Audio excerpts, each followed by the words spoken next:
특히 갱년기에 머리 스타일링을 하는데 스타일이 잘 안 산다고 느껴집니다. 계속 볼륨감이 감소하고 이런 경우에 탈모를 의심할 수 있고요. 심각한 경우에는 우리 남성 대머리처럼 머리숱이 거의 없어지는 경우도 발견할 수 있습니다. 일단은 탈모가 있다면 흔히 우리 접할 수 있는 두 가지 식품을 추천해 드리고 싶습니다.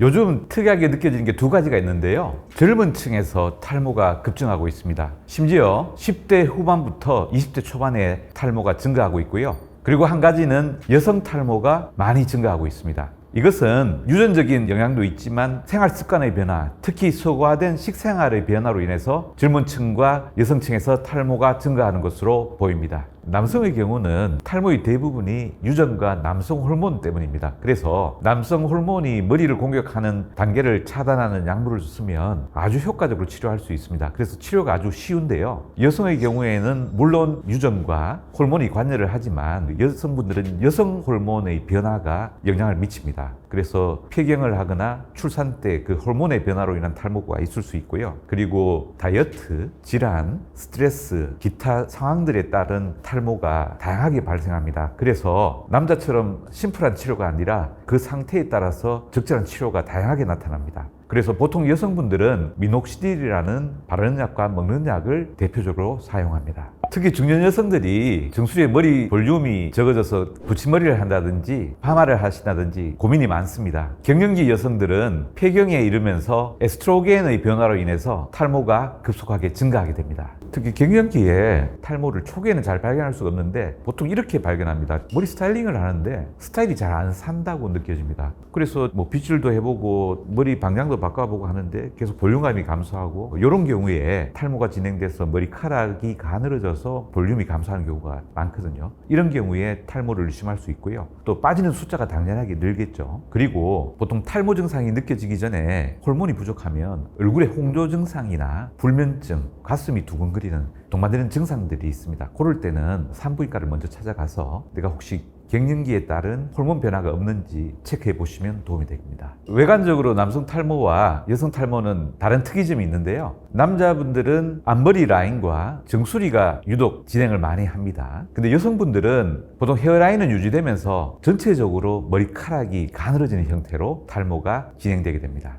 보통 탈모 초기에는 전체적으로 머리카락이 가늘어지니까 잘 드러나지 않습니다. 그래서 어느 순간부터 정수리 쪽이 가라앉는 느낌이 들 때 탈모를 의심해 봐야 됩니다. 심각한 경우에는 우리 남성 대머리처럼 머리숱이 거의 없어지는 경우도 드물지 않게 발견할 수 있습니다. 이렇게 되면 정상적인 사회생활이 아주 힘들게 되죠. 그렇게 심하게 진행한 경우에는 약물 치료와 수술적인 요법이 필요한데 너무 늦게 오시면 수술할 머리조차 부족해진 경우가 있습니다. 그런 경우에는 치료가 참 힘들어지니까 되게 안타까운 경우가 있습니다.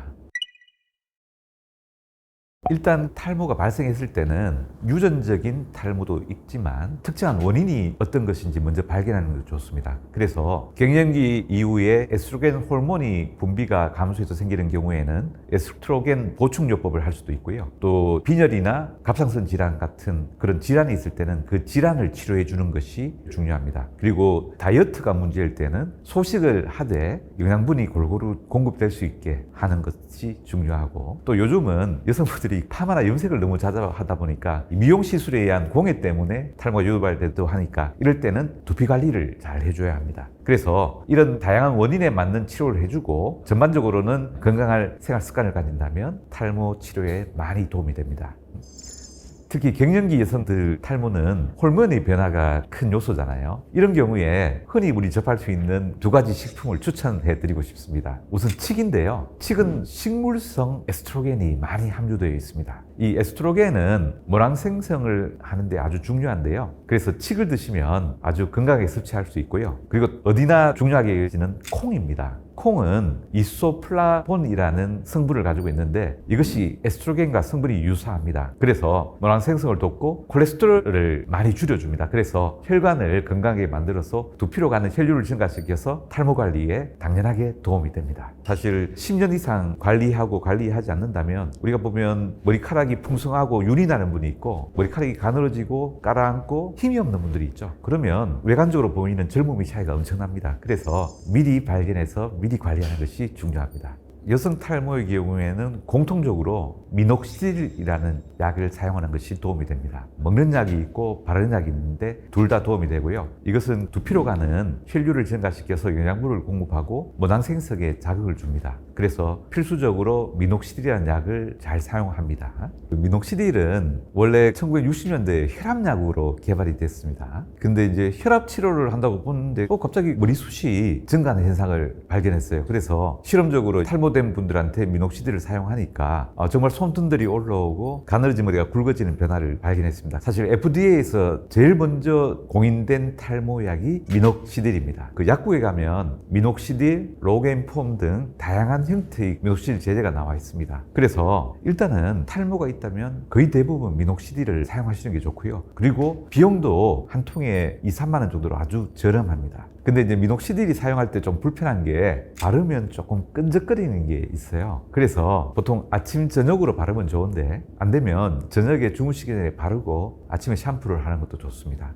이제까지는 미녹시딜 바르는 약을 주로 사용했는데 몇 년 전부터는 경구용 미녹시딜을 많이 사용합니다. 그 먹는 미녹시딜은 어떤 장점이 있는가 하면 바르는 미녹시딜에 비해서 간편합니다. 그냥 조금만 드시면 되니까요. 그리고 드시는 용량이 보통 일반 미녹시딜 한 알에 4분의 1 또는 2분의 1만 복용하면 됩니다. 보통 약국에 가시면 탈모가 있다고 하면 미녹시딜 바르는 약을 많이 추천해 줄 겁니다. 그 약은 보통 액체 형태로 되어 있고 그것을 스포이드 형태로 약을 두피에 가리마를 타고 한 방울씩 떨어뜨리고 옆에 가리마를 타고 한 방울씩 떨어뜨리고 그래서 골고루 떨어뜨린 다음에 손끝으로 전체적으로 마사지 해주면 됩니다. 그런데 미녹시딜은 약간 끈적거리는 느낌이 있어요. 그래서 밤에 사용하고 주무시면 괜찮은데 아침에 출근을 하거나 외출할 때는 머리 스타일이 잘 안 나오는 수가 있습니다. 그래서 그런 경우에는 밤에만 사용하시고요. 요 단점을 극복하기 위해서 미녹시딜을 거품 형태로 해서 좀 끈적거리는 성분을 뺀 게 있습니다. 보통 상품명이 로겐폼이라는 건데요. 요것은 바르는 약에 비해서 끈적거림이 덜하니까 사용하기가 좋고요. 그리고 그마저도 사용하기 그렇다면 엘크라넬이라고 해서 미녹시딜과 거의 유사한 약이 있습니다. 비용은 조금 비싼데 그래서 아침에는 엘크라넬을 바르고 스타일링에 큰 지장이 없으니까 출근하시고 밤에는 미녹시딜 제제를 바르기도 합니다. 그리고 공통적으로 충분한 수면과 스트레스 관리 그리고 건강한 식습관을 가지고요.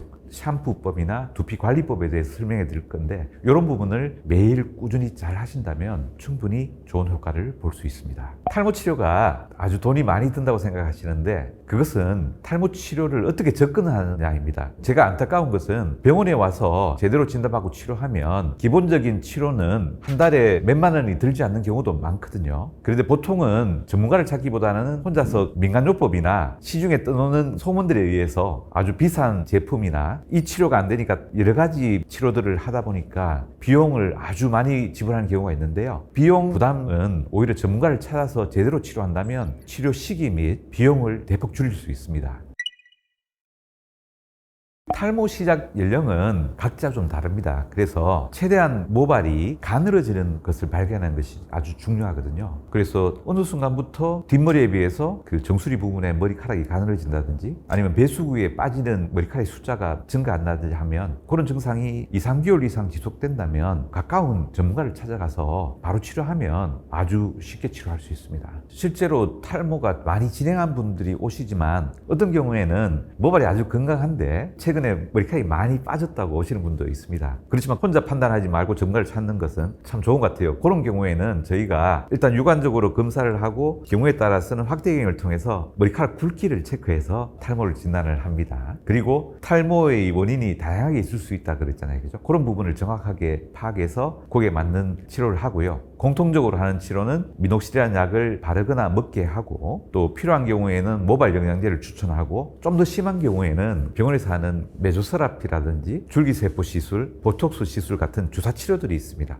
그런 치료들을 해서 치료 효과를 좀 더 증가시키고 아주 심한 경우에는 수술을 진행하기도 합니다. 남성분들의 탈모약인 피나스트라이드와 두타스트라이드가 지금 많이 사용하고 있습니다. 그래서 또 주위 분들이 그것을 보고 약물 치료 효과가 상당히 좋다고 생각을 해서 많은 분들이 그러면 우리 남편이 우리 아들이 먹는 약인 이 탈모약을 나도 먹으면 안 되냐, 그런 분들이 많은데요. 아쉽게도 여성분들의 탈모 원인은 남성 호르몬이 남자들처럼 관절을 많이 하지 않습니다. 그래서 실제적으로 여성 탈모에 있어서 복용했을 때 좀 유의미한 효과가 없습니다. 그리고 가임기 여성의 경우에는 이 약을 먹였을 때 태아에게 기형을 유발할 수 있습니다. 그런데 미녹시딜이나 이런 치료에 반응하지 않는 중년 이상의 여성분들에게 실험적으로 남성용 탈모약을 처방을 해서 반응을 보기도 합니다. 보통은 효과가 없고 일부에서는 효과가 있어서 미녹시딜을 사용하지 못한 경우에 이 약을 사용하기도 합니다.